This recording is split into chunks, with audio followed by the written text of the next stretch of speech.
السلام علیکم ورحمۃ اللہ وبرکاتہ۔ جوڈیشل ریمانڈ یا عدالتی ریمانڈ کیا ہے؟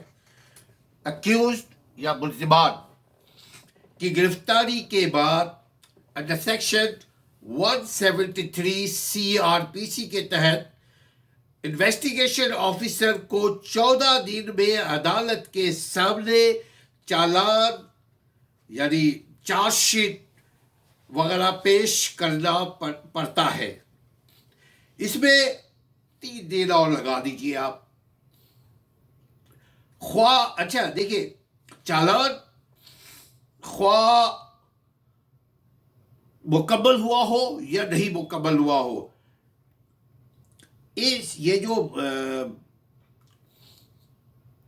ٹائم کے اوپر چالان جمع کروانا لازمی ہے، خواہ مکمل چالان ہو یا نہ ہو۔ چالان میں کیس کی تفصیلات اور ملزم کی تفتیش کی ڈیٹیل تفصیلات، پورے ثبوت وغیرہ ہوتے ہیں چالان میں۔ یہ پہلے بھی بات کر چکے ہیں ہم۔ اگر چالان کو جب عدالت میں پیش کیا جاتا ہے اور جج مجسٹریٹ وہ چالان کو دیکھ لیتا ہے اور وہ سمجھتے ہیں کہ ملزم نے کوئی جرم، ایکیوز نے کوئی جرم نہیں کیا، اگر نہیں کیا تو عدالت اس مقدمے سے ملزم کا نام ڈسچارج کر دیتی ہے، اور اگر ملزم کے خلاف ٹھوس ثبوت موجود ہو تو ٹرائل کا باقاعدہ آغاز کیا جاتا ہے۔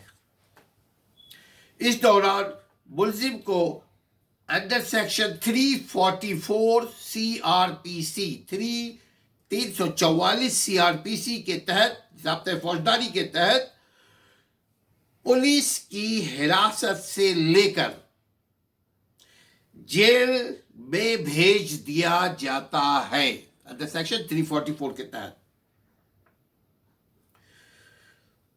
کیس چلنے کے دوران ملزم جتنا عرصہ جیل میں رہے گا اسے جوڈیشل ریمانڈ کہا جاتا ہے۔